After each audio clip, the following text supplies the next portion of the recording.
아마 옛날 교육을 받은 분들이 기성세대가 그런 인상을 갖고 있는 것 같은데, 한국은 좀 약간 획일적인 교육을 하고 네. 입시 위주 교육을 하고 창의성과는 거리가 먼 교육을 한다. 네. 그런 인상을 많이 갖고 계시고 게 있는데, 그게 어느 정도 맞긴 한데요. 영재 교육에 있어서는 약간 그게 꼭 맞지는 않습니다. 오히려 그 반대입니다.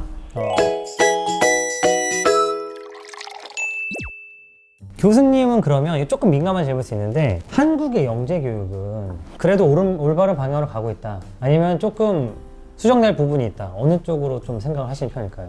그 부분에 대해서 이제 사실은 이제 우리 언론이나 네. 약간 대중이 좀 잘못 알고 있는 부분들이 좀 있습니다. 아마 옛날 교육을 받은 분들이 기성세대가 그런 인상을 갖고 있는 것 같은데, 한국은 좀 약간 획일적인 교육을 하고 네. 입시 위주 교육을 하고 창의성과는 거리가 먼 교육을 한다. 네. 그런 인상을 많이 갖고 계시고, 반면에 이제 미국 교육하고 비교하면서 미국 애들은 좀 창의력이 있는 애들은 그 애들의 창의력을 키우려고 노력을 하고 좀 여러 가지 유연하게 네. 교육을 한다, 이런 게 있는데, 그게 어느 정도 맞긴 한데요. 영재 교육에 있어서는 약간 그게 꼭 맞지는 않습니다. 오히려 그 반대입니다. 그러니까 이제 우리나라는 이제 우선 이제 두 가지 강점이 있는데요. 첫째는 이제 영재 교육 시스템이 전 세계에서 가장 잘 돼 있어요.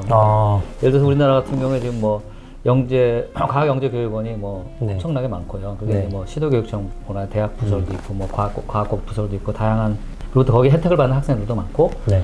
또 과학고 20개, 영재학교 28개 이제 과학고 네. 영재학교가 있고, 근데 그런 시스템이 사실은 전 세계에 어디도 없거든요. 그런 이제 전체적인 국가적인 시스템은 아예 존재하지도 않고, 그래서 이제 그런 시스템 상으로 우리나라가 가장 어떻게 보면 전 세계에서 제일 좋은 환경이 있다. 그게 첫 번째고요. 두 네. 번째는 아까 학력을 중시하는 분위기지 않습니까? 네. 우리나라 학생들은 약간 영재지만 얘가 사회성이 떨어지거나 좀 약간 이상한 행동을 하거나 말을 하는 경우에도 얘가 굉장히 공부를 잘하고 똑똑하면 좀 존중해주는 분위기가 있죠. 오히려 영재들이 존중받으며 공부할 수 있는 환경이 있다. 오히려 한국이 도움이 된다고 생각하시는 거네요. 만나서 이제 지도해주는 이제 학생이 하나 있는데, 만 10살짜리 학생인데, 그 학생의 경우에도 이제 미국으로 보내면 워낙 뛰어나니까 보내면 더 좋은 교육 환경에서 교육받지 않을까, 이런 이제 이미지를 갖고 있는 사람들이 있어요, 주변에서. 네. 근데 저는 이제 사실 약간 반대거든요. 걔가 미국 가면은 오히려 한국보다 환경이 안 좋다. 제가 그렇게 영재한테는. 예. 네. 근데 이제 약간 과도하다라는 얘기도 있잖아요, 사실. 예, 그래서 오히려 사실은 이제 잘 돼 있다는 점은 어떻게 보면 좀 과도하다는 의미일 수도 있습니다. 그렇죠. 그래서 저는 이제 사실은 제 사적인 의견이지만은 28개의 영재학교 과학고가 있는데, 사실은 이제 과학영재학교하고 과학고하고 약간 차별성이 있지 않습니까? 네. 그래가지고 이제 사실은 이제 과학영재교육을 제대로 하는 데는 과학영재학교밖에 없고, 그 네. 과학고는 사실은 굉장히 여러 가지 학생 선발에도 제약이 있고, 교육과정에도 제약이 있고, 또 여러 가지 제약이 많아가지고 영재교육기관으로서의 기능을 잘 못하거든요. 기능 발휘를. 그래서 그 과학고는 아예 없애는 게 어떠냐. 영재학교만 남기자. 예, 그렇게 제안을 하고 있고요. 그 이유는 저는 이제 영재교육을 하고 있지만 사실은 이제 학생들의 학습 과다, 또 사교육 문제를 굉장히 심각하게 생각하거든요. 저는 일반 학교 교육에 더 관심이 많은데, 근데 사실은 이제 우리나라에서 만약에 학생들이 너무 학습 부담이 많고 또 이제 사교육 문제가 있다면, 사실 그거는 오히려 초등학교 고학년, 5, 6학년하고 중학생들한테 더 문제가 있다.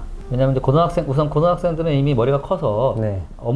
부모님들이 뭐 학원에 막 이렇게 보낸다고 해서 거기에 뭐 이렇게 잘 휘둘리지는 않지만 5학년, 6학년 또 중학교 학생들은 이제 과학고나 이제 그 어떤 여러 가지 뭐 특목고 이런 데 들어가기 위해서 사교육과 과다학습에 몰리고 있거든요. 그래서 이제 그걸 이제 저는 이제 분리해서 영재교육과 엘리트 교육을 두 개로 분리해서 말합니다. 그러니까 영재교육은 지금 말하자면 과학고, 과학영재학교 이런 중심을 하는 거고, 엘리트 교육이라는 것은 그러니까 일본이나 중국처럼 이렇게 중고등학교에서 상위권 학생들만 모아서 가르치는 학교, 그러니까 소위 말하는 상위 한 20% 정도 학생들에게 수준에 맞게 이렇게 배분해갖고 이렇게 하는, 옛날에 이제 저희 교육 시스템 같은 그런 걸 이제 엘리트 교육이라고 한다면, 저는 엘리트 교육을 좀 반대하는 입장이거든요.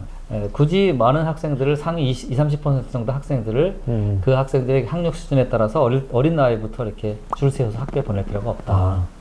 그 부작용이 더 크다는 말씀이신가요? 예, 맞습니다. 그게 이제 지금 우리가 걱정하고 있는, 우리나라 교육 전체가 걱정하고 있는 사교육 문제, 학습 과다 문제가 사실은 거기에 원인이 있다, 저는 그렇게 판단합니다. 과거에도 고민이 많잖아요. 예, 그런 선행학습이 효과가 없는 선발을 하기 위해 노력하는데, 얘기를 들어보면 그래서 완전히 새로운 걸 내보면 또 학부모들의 이 항의가 또 엄청나다고 하더라고요. 어떻게 공부를 하라는 거냐.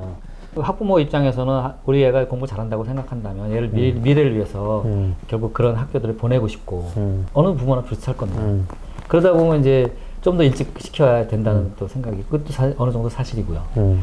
그래서 그게 부작용이죠. 음. 그러니까 저는 아주 특별한 학생들에게 영재 교육을 시키는 건 필요한데 그게 너무 과다해지면 전체적인 교육 시스템을 망가뜨린다 하는 게 제 생각입니다. 굳이 영재가 아닌 애들한테 그렇게 빨리빨리 많이 가르치는 건 결국은 도움이 안 된다라는 의견이시죠? 그렇지 않죠. 제가 이제 제 책에 어떤 내용이냐면 아주 고도 영재의 경우에는 네. 어쩔 수 없이 이제 선행학습을 하게 되고 어쩔 수 없이 사교육에 가게 된다. 네. 근데 제가 말한 고도 영재라는 것은 한 뭐 1000명에 1명, 10,000명에 1명의 애들이잖아요. 근데 지금 문제는 그걸 자꾸 오해를 해가지고 아니 송 교수님은 사교육을 해도 좋다더라, 뭐 선행학습을 이렇게 오해하는 분들이 있는데 그건 아니고 거의 가정이 고도 영재라면 어쩔 수 없다라는 말씀을 한 거고요. 일반적인 학생들에게는 선행학습이 제 생각에는 순수하게 이제 어떤 개의 영재성을 개발하는 데 있어서도 좋지 않다고 생각합니다. 어느 정도 숙성 기간이 필요해요. 그래서 이제 머릿속에서 이제 그런 걸 계속 반복하고 하면서 이제 그거를 숙성시키는 게 그게 심지어는 한 달, 2달 동안 그 수학 공부를 안 하더라도 머릿속에 숙성이 됩니다.